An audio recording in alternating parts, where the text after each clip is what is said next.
Welcome, everybody. I'm Lauren Borchard, Director of Historical Programs at the U.S. Capitol Historical Society. We're so glad you're joining us today for Dr. Felicia Bell's presentation on Endurance, Capacity, and Destiny, African Americans and the U.S. Capitol. I will turn it over now to Jane Campbell, the President and CEO of the U.S. Capitol Historical Society. Thank you so much, Lauren. We really appreciate your work to get these webinars up and operational so that the United States Capitol Historical Society can still be with you even as we are staying at home and staying safe.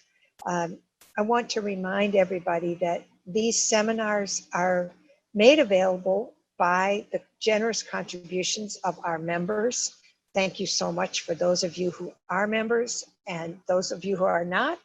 This is a golden opportunity to join and be part of the really dedicated group of staff and volunteers that have taken the mission of the Capitol Historical Society very seriously. From our charter and the enacting legislation, it said our job is to tell the story about the Capitol as a symbol of American democracy and to inspire informed patriotism worthy of the founders. And so today, we're going to talk about that inspiring informed patriotism is something that is really about continuing to push the idea of freedom, the idea of equality, the idea of America, that everyone participates. And one of the stories that is really a story of America is that our engagement with the African American population has not been one of our most distinguished features. And too often, the history of African Americans has been lost or forgotten and not highlighted. We have with us today a scholar who has dedicated her work to making sure that the history of African Americans is told in a manner that is inclusive, is bold, and is going to be meaningful and available to the public. Dr. Felicia Bell is now the Senior Advisor to Dr. Anthea Hartig, the Elizabeth McMillan Director at the Smithsonian's National Museum of American History. As a public historian and a leader in the field of museum activities, Dr. Bell began her appointment just on March 2nd with the responsibility for enacting the museum's 2020 strategic plan and devising with the museum's senior leadership how to translate that 10-year strategic plan into an annual tactical plan designed to achieve the vision of becoming the most accessible, inclusive, relevant, and sustained public history institution in the nation. A challenge that became much more complicated mid-March when the museums themselves were closed for physical visitation. We also, at the Historical Society, like to claim Dr. Bell as one of our own.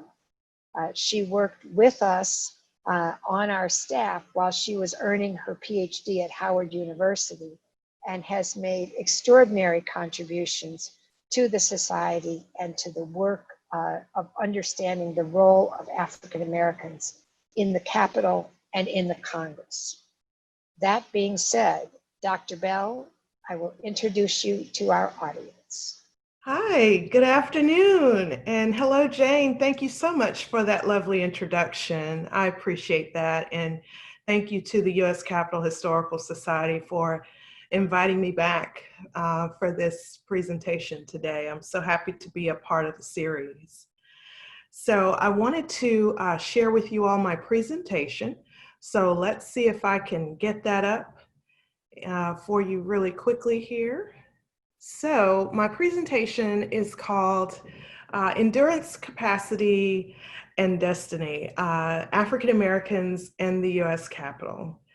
So I chose this title because it comes from one of my favorite senators, and that is Senator Blanche K. Bruce, who began his tenure as a senator during the Reconstruction Era. And his quote was, "I have confidence not only in my country and her institutions, but also in the endurance, capacity, and destiny of my people." And so Blanche K. Bruce was one of the first African-American senators and a dear friend to Frederick Douglass. He was Frederick Douglass's best man at his wedding. And so I've always just admired Blanche K. Bruce, and you can actually see his portrait in the US Capitol right outside of the Senate chambers. And I really like that they chose that location because all of the senators get to see him before and they go into the chamber and when they leave. So he can continue to be an inspiration. So let us get started and just take a look at what the Washington, D.C. as we know today looked like back at the turn of the 18th century, the 19th century. So here we have what Georgetown looked like around 1801. And so I wanted to show you this picture because I just wanted you to see how bucolic the region was. And of course, this is along the Potomac, and you can see some farms and, dirt roads. So, Washington, it wasn't even Washington, D.C. then. It was Maryland and Virginia, come together at the border, separated only by the Potomac and what was then called the Eastern Branch, not the Anacostia, it was called Eastern Branch. And so very bucolic region with tobacco farms and other mixed crops there in the region. And so George Washington, who lived in nearby Virginia, just across the river from Georgetown, wanted to have a nation's capital in this region so that it was geographically centered among the states. And so prior to this, the Congress was meeting at various cities. And so it was very troublesome to get to the meetings because of these dirt roads would sometimes get muddy and difficult to travel. Members of Congress from the South didn't like that it was so far to go to Philadelphia. And so this was sort of geographically centered. Also, choosing a location in Virginia helped his friends who were owners of plantations and enslaved people. And George Washington thought that having a capital in this region would bring commerce to the region, and this area would become there would be a real estate boom. And so that is what he thought when he moved to have the capital in this region. So here we begin to have a layout of the city. The city was, the area was being surveyed by a man named Andrew Ellicott, and he was a Quaker, and he was from Maryland, not too far from where Georgetown is located. And so in Ellicott City, and Benjamin Banneker was his neighbor. And so Banneker was born free. His father was an enslaved man. His mother was what was then called mulatto. And he was actually taught how to read by his grandmother. And so he was taught how to read and write, and also learned math and astronomy as well. And so highly intellectual, and made friends with his neighbor, Andrew Ellicott.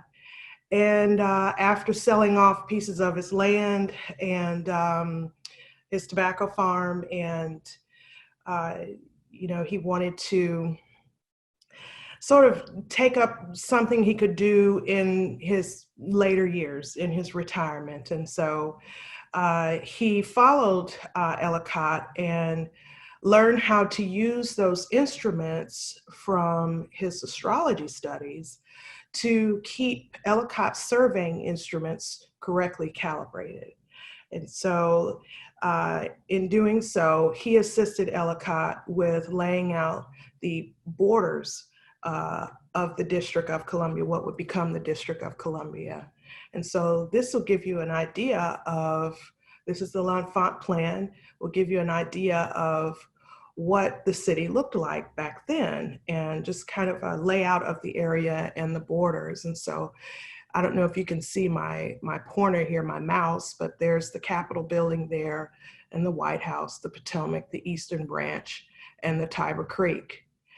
In the lower right corner, you'll see the design, the original design of the U.S. Capitol building by Dr. William Thornton, who was a physician by training, but entered a contest to see who would be the architect of the Capitol. And he won that contest with this design and was the first architect of the Capitol. In the lower left corner, you'll see his design for the White House.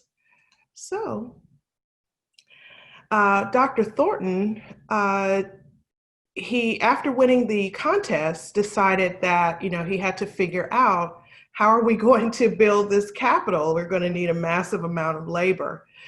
And so he presented to the commissioners. There were 3 commissioners appointed to oversee the development of the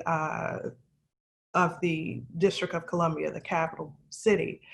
And so what Thornton proposed were 2 schemes. So one was to allow 50 intelligent Negroes to earn their freedom by earning wages while working on the Capitol project for 6 years.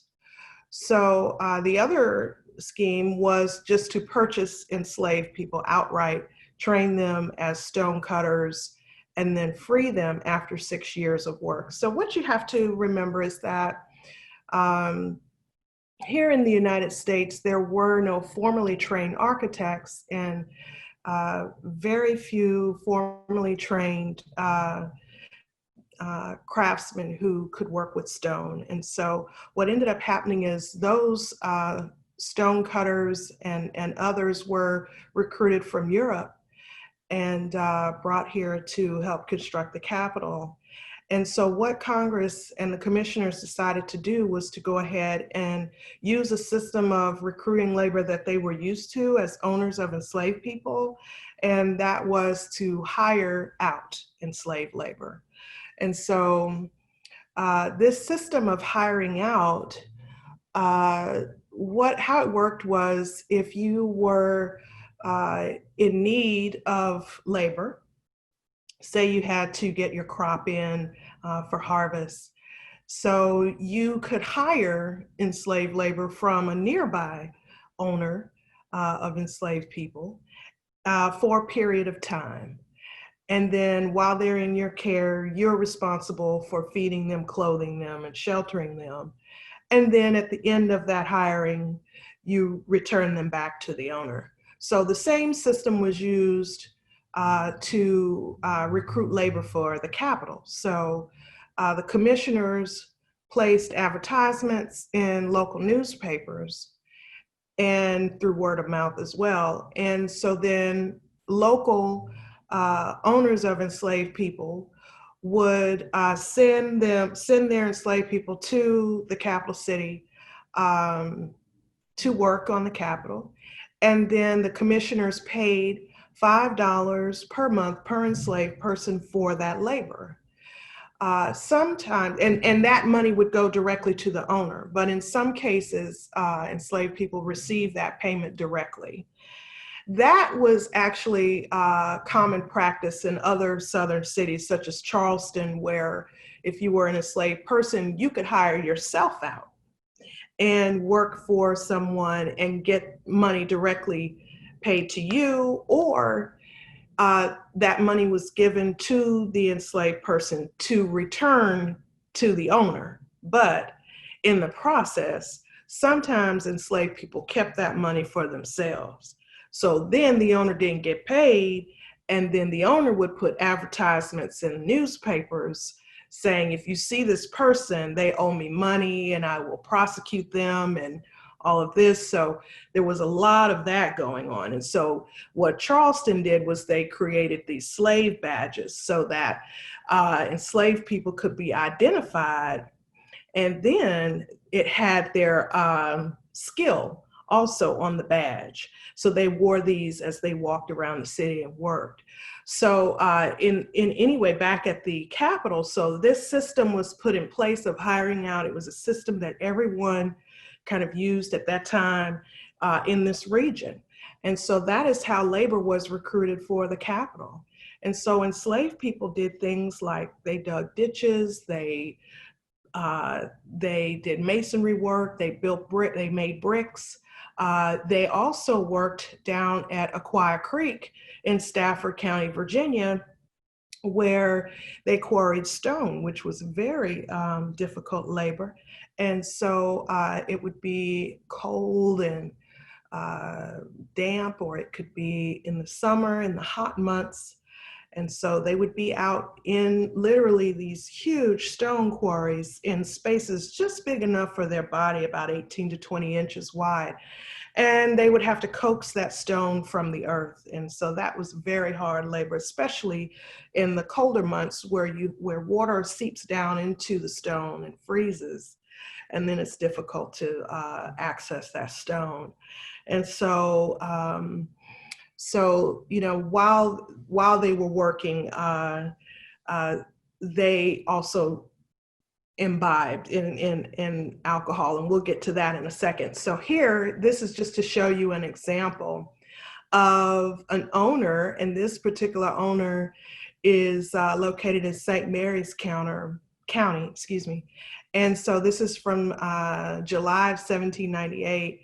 And so what the owner is seeking here is to hire out his enslaved person named Ellick to the Capitol to work. And then that's the top document, and the document on the bottom is where the commissioners paid that owner, Mr. Turner, Joseph Turner, for Ellick's labor.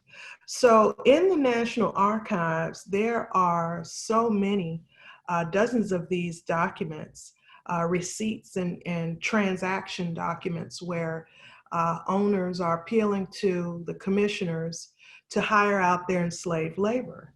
And particularly in Virginia, back at Aquia Creek, Robert Brent was the one who operated that quarrying there. And also his sisters, the Brent sisters, were involved with hiring out labor and managing that process. And so it just goes to show you how women were also enterprising during that time in the process of hiring out enslaved labor for the Capitol. So, Dr. Bell, we've got a couple questions before we move on to the next one. One is that we understand that Dr. Thornton was actually an abolitionist. And how do you think he described what constituted an intelligent Negro? Was there a test, or how did he assess that? Oh, that's a great question. So yes, so Dr. Thornton, I guess I'm thinking that an intelligent Negro would have been, maybe he imagined them to have some kind of skill or trade that he knew, a craftsman in some way, because obviously during that time enslaved people were forbidden to know how to read and write generally. So I'm thinking that he meant an enslaved person who was able to do some kind of skill in the building trades. Thank you. It's very helpful. And two other sort of quick questions. Do you have any idea that $5 a month back at that time, what would that translate to today? That's a great question. And I don't think I have those figures. Well, don't worry. Okay, I'm so You sorry. know, listen, I want to tell you about our audience. It'll take me a little while. Somebody will write in. They will figure out the answer to that Oh, question. well, please do. And when we do, I will let you know as we move on. Yes, ma'am. Thank you. And it's part of your work to take these kind of things that you're showing to us here.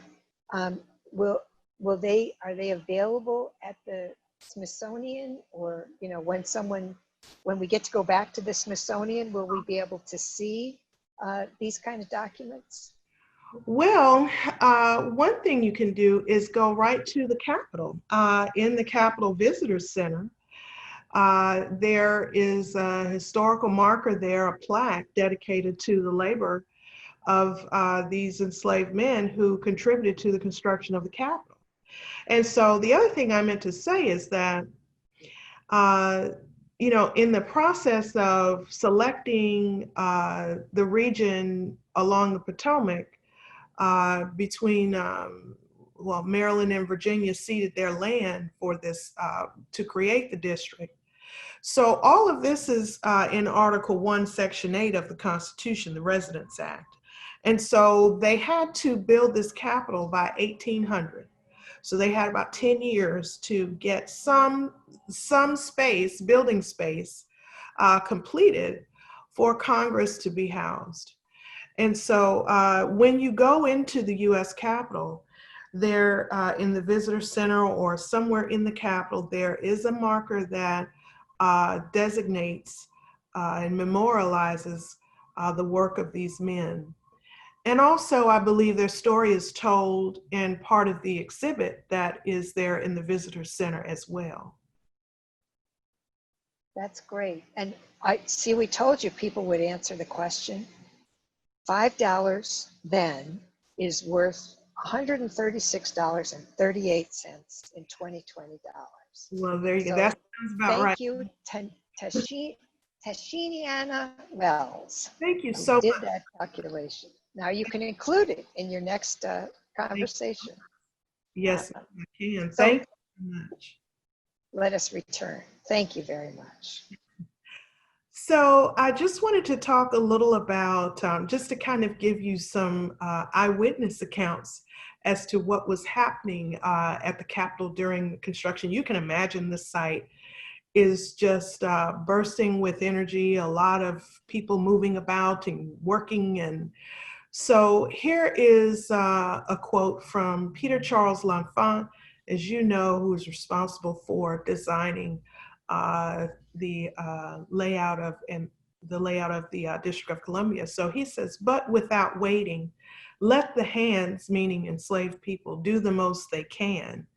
When the weather shall prove too severe, let them busy themselves in clearing away the rubble. And as soon as it moderates, let them set about extracting the stone." And so why I pull this quote is to give you an idea of the type of labor enslaved people are doing and the conditions under which they are working. So even when the weather is severe, L'Enfant is saying they need to still be working.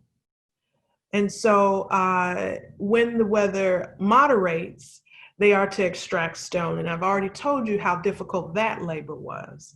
So I wanted to show you, give you a firsthand account of the intensity of the labor, the pace of labor, as he says, without waiting, do the most you can. And so this whole concept of pace of labor was something familiar to Virginia planters and others who owned enslaved people,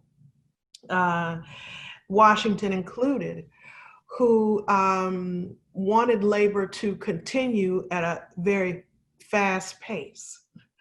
And that the use of tools sometimes on plantations was, owners and overseers looked at that as a way for enslaved people to be lazy, even though it could get the work done faster. So they sort of prided themselves in not using tools, but to make enslaved people work harder with their hands and doing difficult, hard labor. So I just wanted to make that point. So then we have this quote that I like from Julian Niemcewicz, who was a journalist. He traveled and he wrote a travel journal during his travels in America during this time of constructing the US Capitol. So he gives us a detailed account of what was happening. Quote, "It was 11 o'clock. No one was at work. They had gone to drink grog.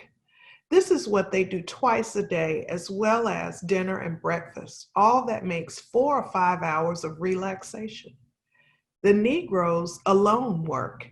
I have seen them in large numbers, and I was very glad that these poor unfortunates earn $8 to $10 per week.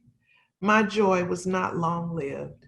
I'm told they were not working for themselves. Their masters hire them out and retain all the money for themselves. What humanity! What a country of liberty, if at least they shared the earnings." End quote. So what Niemcewicz is telling us, he's telling us a lot of things. So no one was at work, meaning those European laborers who were supposed to be cutting stone and doing other building trades. The enslaved people were the only ones working. And this was at 11 o'clock in the morning, and people were already drinking at the taverns or wherever they were drinking. And so the enslaved people were the only ones working.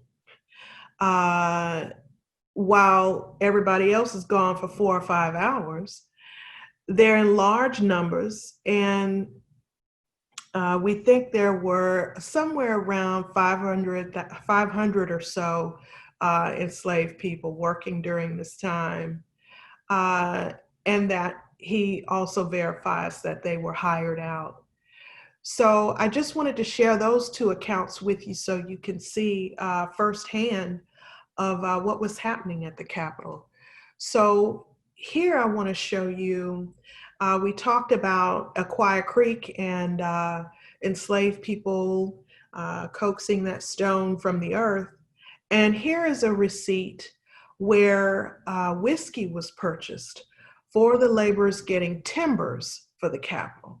So even also at Aquia Creek, where they were at the quarry doing very difficult labor, also cutting trees, you know, this is very hard labor. So there are receipts associated with labor for whiskey and brandy and other alcohol to help these enslaved people cope with the difficult labor, which normally it was illegal for enslaved people to drink alcohol. But because of the circumstances, they were given whiskey and other alcohol to help them do this or cope with being isolated in the quarry and also to do this difficult labor. So under these circumstances, sometimes these enslaved craftsmen ran away from the Capitol. And so here's an instance of the only one that I found of an enslaved person who ran away while laboring at the Capitol. So this advertisement is from Christina Hamilton, who is seeking the enslaved person she owned.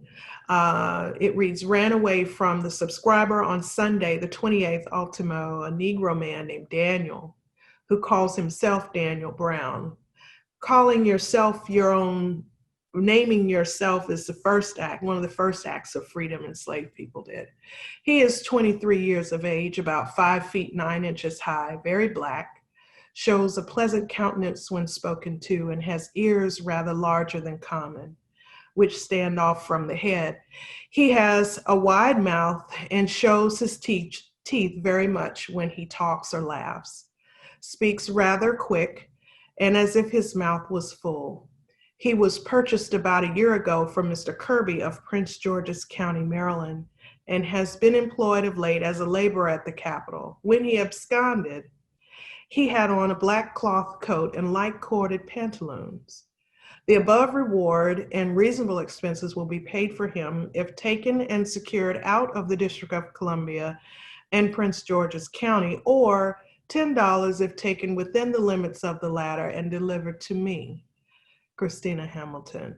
So after researching, I found that Miss Hamilton lived about near where the Thomas Jefferson building of the Library of Congress is currently located. She lived in a row house there. I don't know if she ever found Daniel Brown. I hope he was able to run away successfully. So sometimes, do we have a question, Ms. Campbell?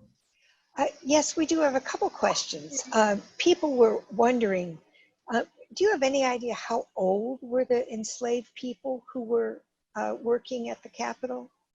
Oh, that's a great question. But I know that in advertisements for enslaved laborers, they were looking for able-bodied men, which could have been anywhere from teenage boys to older men, maybe in their 30s or so.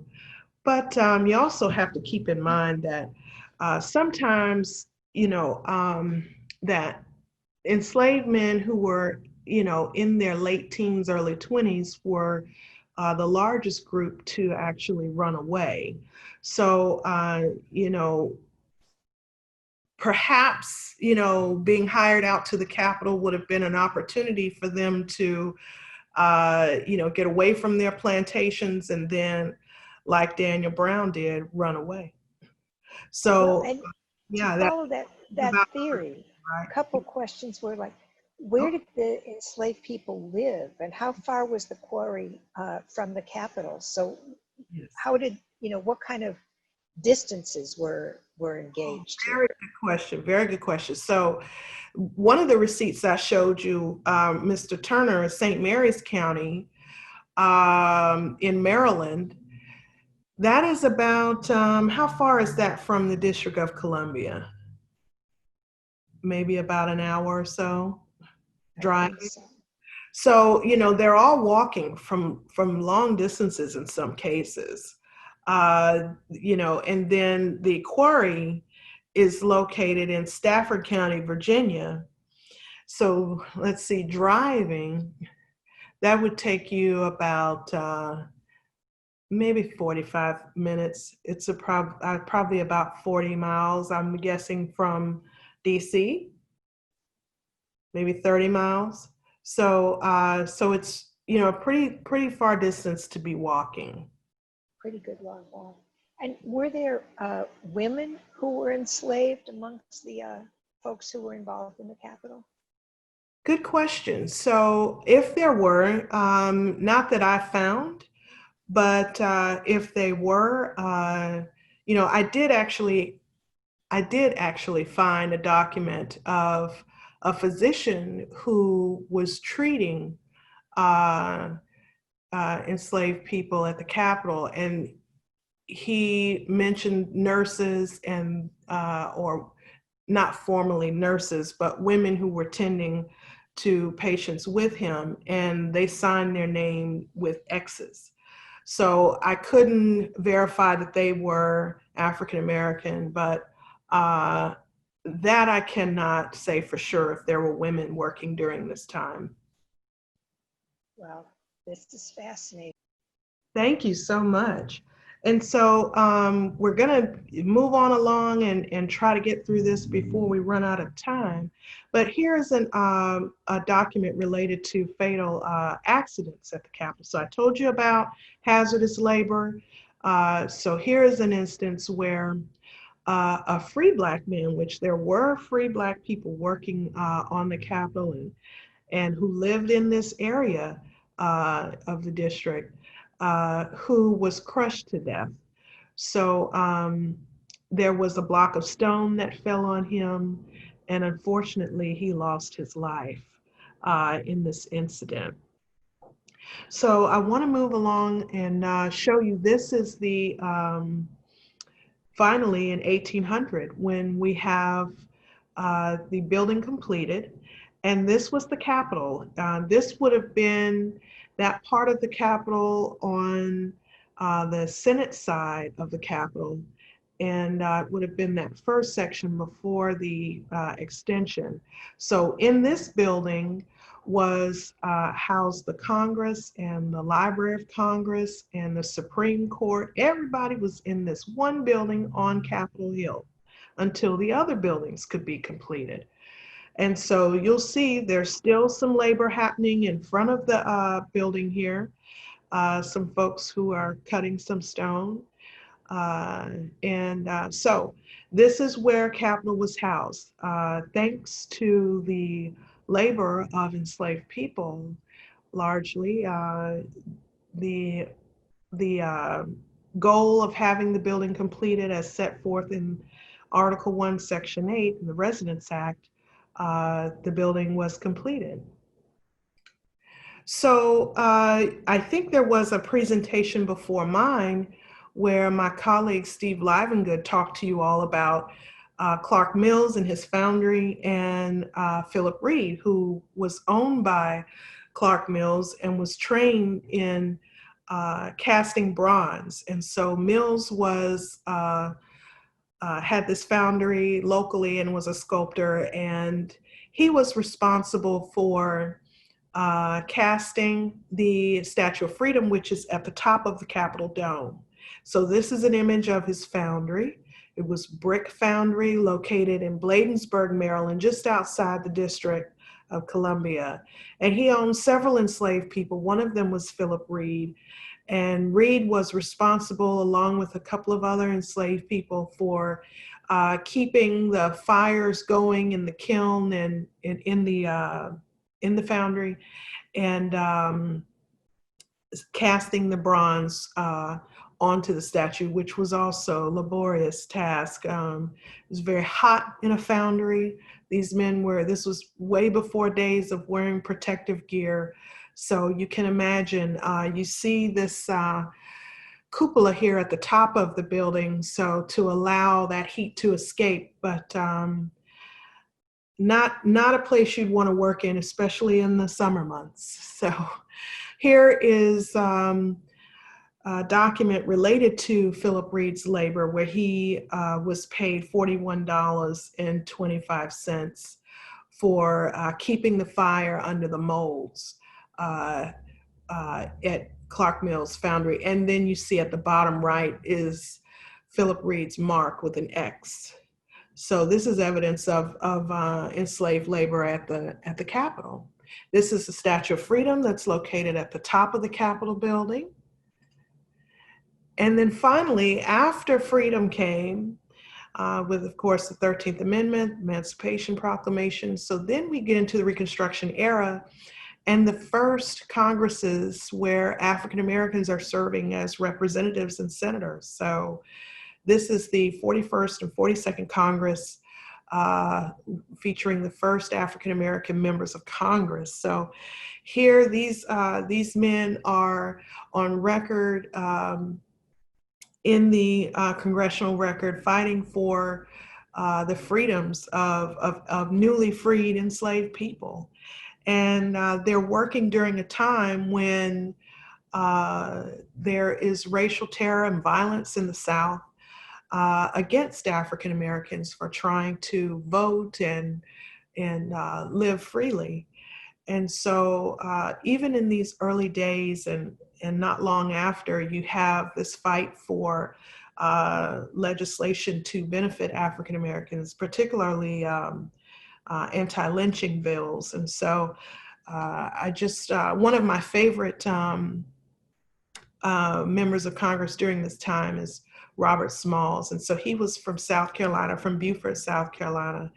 And he was enslaved, could not read or write, but escaped with his family on the Planter, which was a gunboat, Confederate gunboat.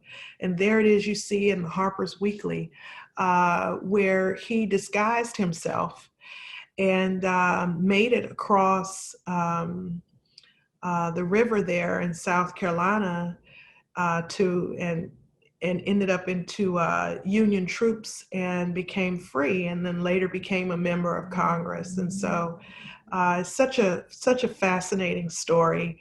So he's one of my favorites, one of.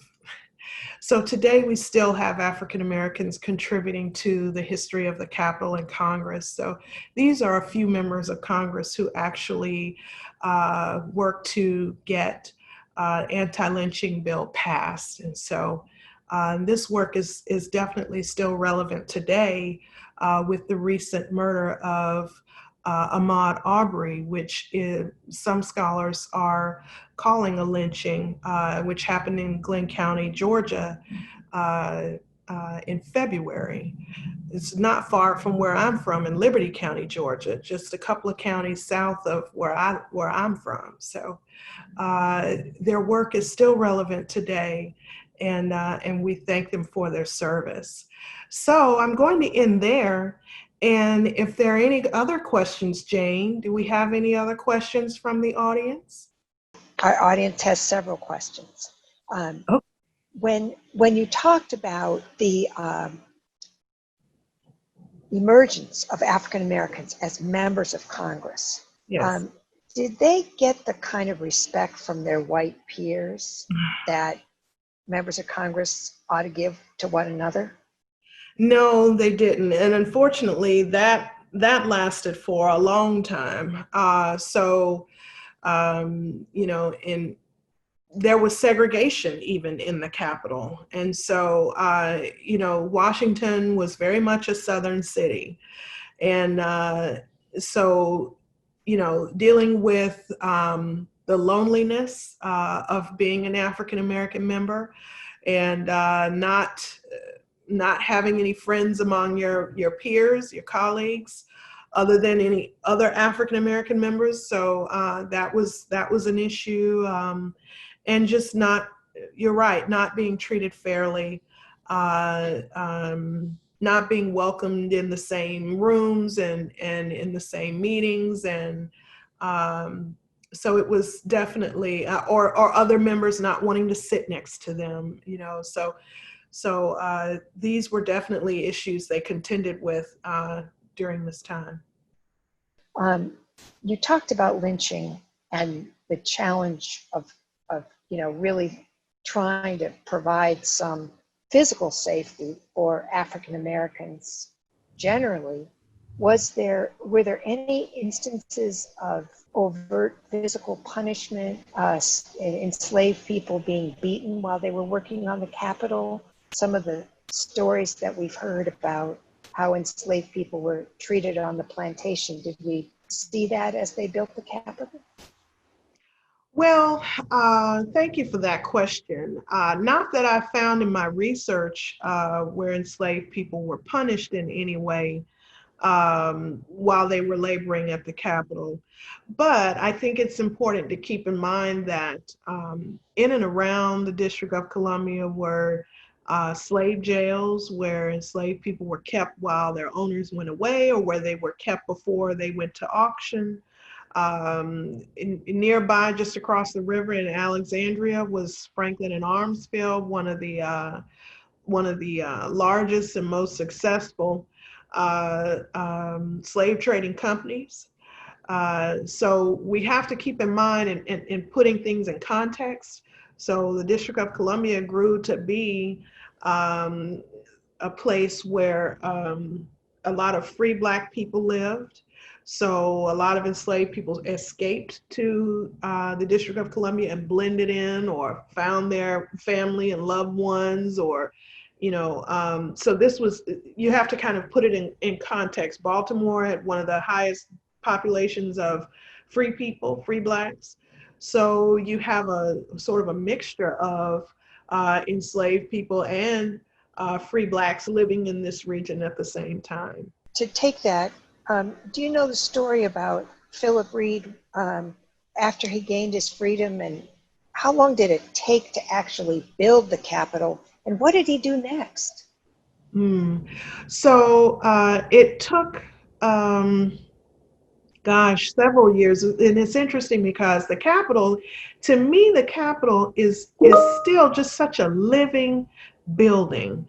So there are so many, there over the years, uh, the Capitol has always been under construction. It's ongoing, right? So, but the work of enslaved people continued until, I believe at least until the end of slavery in the District of Columbia. I guess you could always posit that, there could have been enslaved people working that late at the Capitol in some way or another. But I believe the bulk of their labor happened in that. I focus on that first period of 1800, and then of course you have it burned and then rebuilt during the War of 1812. So in 1814 you have that burning of the Capitol, and then they're used again for Reconstruction and everything. So I would say at least up until that time. And then with Philip Reed, I believe in the census records showed him living, I believe, with a woman, I'm not sure, after he finished casting the bronze on the Statue of Freedom. I'm not sure what happened to Philip Reed after that.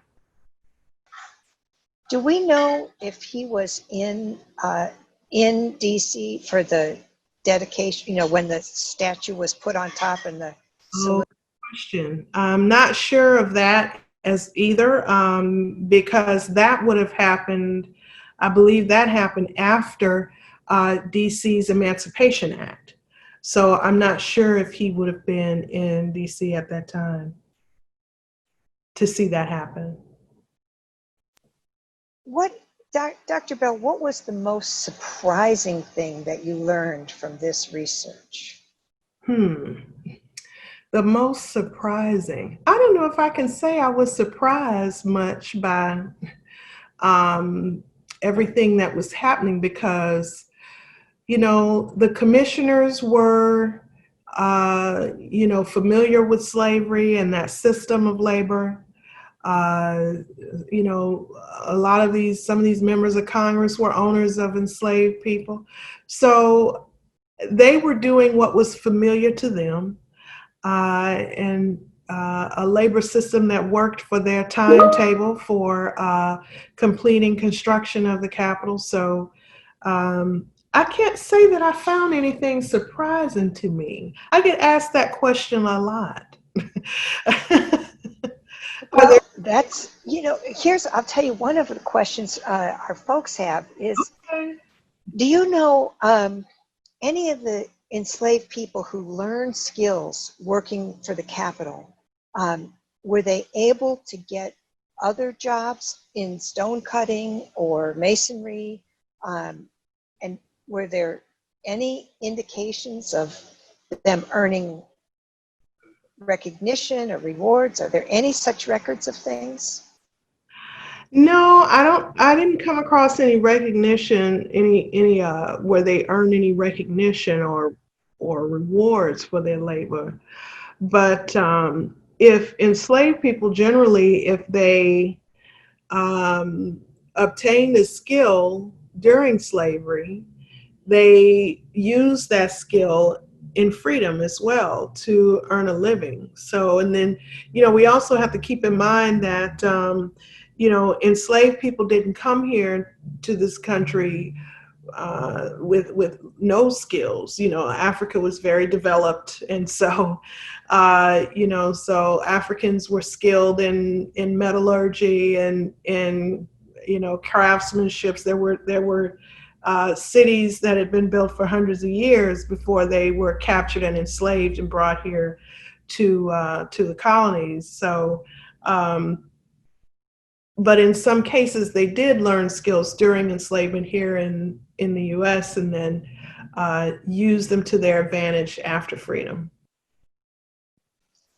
And another question is, two things. Number one, our audience responded, like always, that Philip Reed became a successful blacksmith. There you go. And continued to live in Maryland.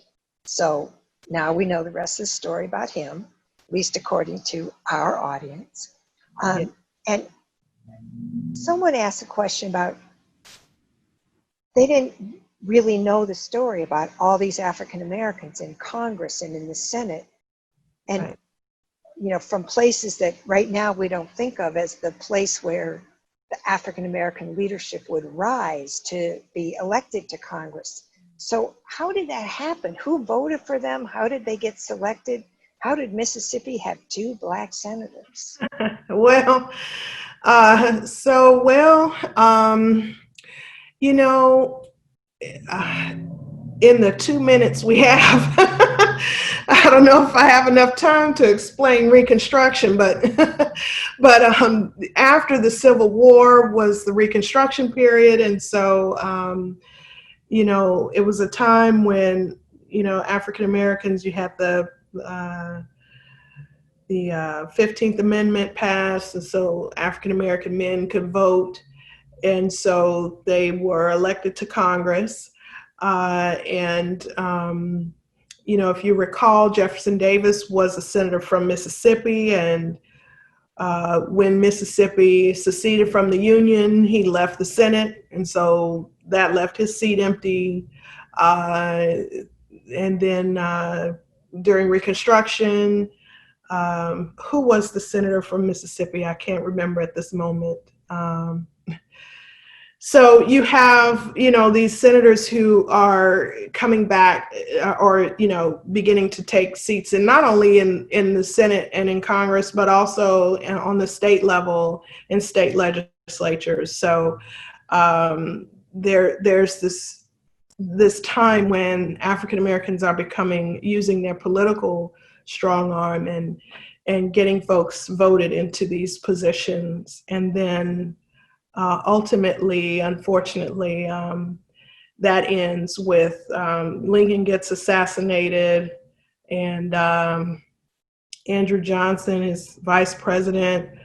He ends up stopping the you know, all of these things Lincoln put into place to benefit African Americans. The Special Order 15, the 40 acres and a mule, that gets cut. So, anyway, it ultimately, these folks end their terms in Congress, and Black folks don't get elected into Congress again for a long, long time after George Henry White, who was from North Carolina.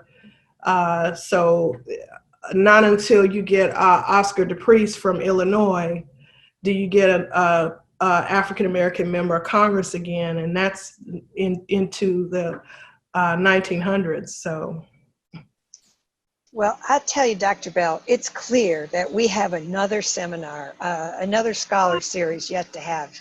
We actually did have our whole symposium was about what we call the long Reconstruction last year, where we had a series of scholars talk about that. And the question of voting rights continues to this day, continues to this very day.